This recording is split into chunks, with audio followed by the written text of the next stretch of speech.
Hey guys, Mark McMahon here. Today I want to talk about copper plumbing.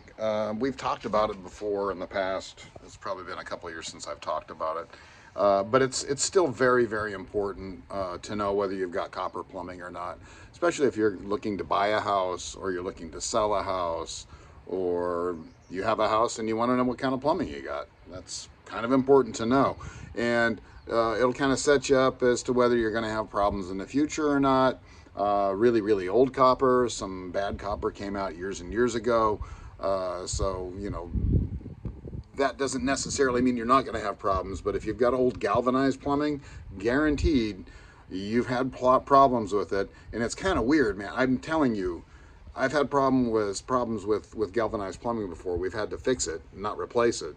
And it's awful because you'll start tearing it apart, and as you tear it apart it keeps breaking and breaking and breaking, and you keep going back further and further and digging more trenches.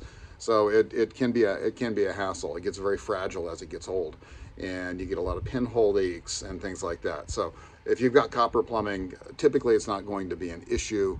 Like I said, there was a period of time where bad copper was put in many years ago, and it does tend to go bad. Copper under your foundation tends to go bad. Soft copper does. But for the most part, if you've got copper plumbing, pretty much the inspector that looks at the house when you buy it, or the inspector that looks at the house when you sell it, is going to go, yeah, it's got copper plumbing. That's great. It's a definite plus. So anyway, let's take a look at what copper plumbing looks like. And so what I'm going to do is I'm going to show you the main going into the house, right, where it's against the front of the house, and then we're going to go over to the street and we're going to look at the water main coming from the street, coming from the utility, and we're going to look and see if we've got copper on both sides, and I'll explain to you what we're looking at when we're looking at it. All right, so down here we've got copper plumbing, and it's obvious, and I've already taken my knife, and this is what I do when I'm looking at plumbing, is I'll take my knife and I'll just scratch the pipe, especially if there's a little bit of paint there. So you can scrape that paint off and you can see that bright orange copper right there. So that's proving that we have copper plumbing. And you can see that it's coming out of the ground. So this pipe here is going to the sprinklers here, and this pipe here is going down to the ground, and it's going back to the street, and that is our main that's our main feed into the house. And so what we want to do now is we want to go to the street and we want to see if we've got copper plumbing out there.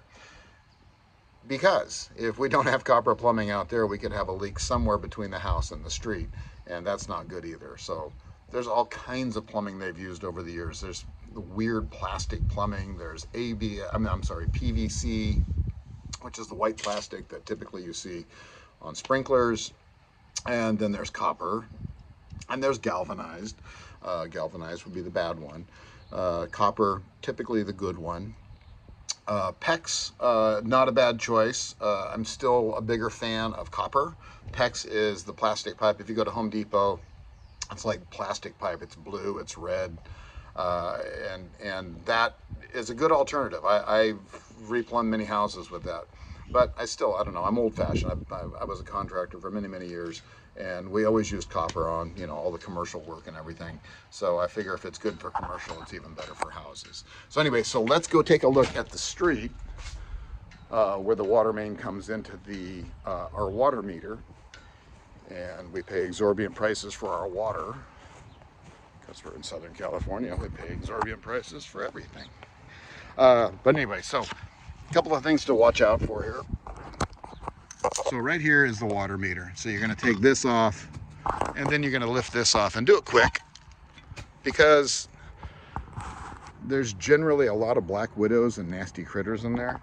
I don't see anything in this one. I opened it earlier just so I wouldn't have any awful surprises on camera. But anyway, so we're going to go in here and look. And if you look down here, you can see where I already scraped it. It's obviously orange. So we can see that that's copper. So if you look at the meter, this is your meter. You've got the water coming in from the street right here.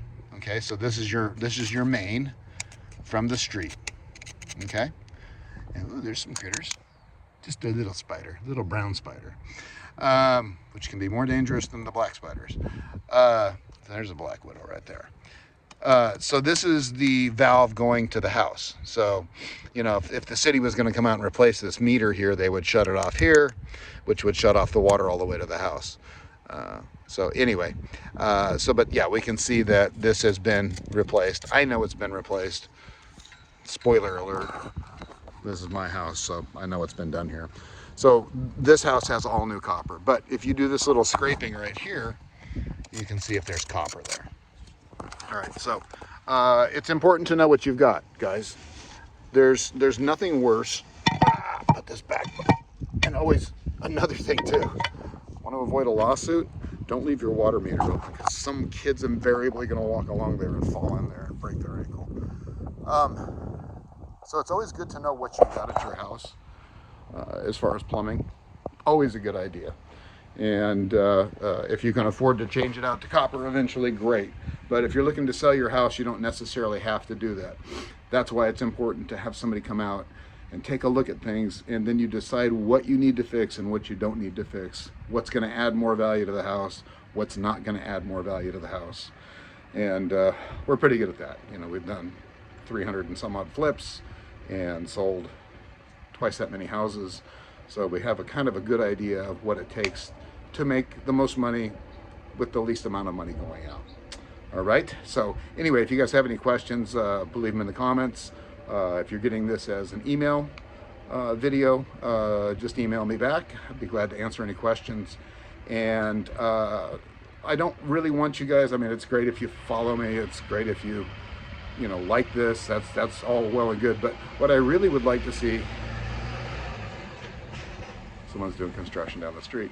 What I'd really like to see, though, is comments as to whether you like these kind of videos, or if there's something else you want to learn about as far as real estate goes and real estate selling your home. Leave me a comment, let me know. And if you don't like it, let me know. I'm thick-skinned, I can handle it. All right, guys, thanks a bunch. I'll see you next time.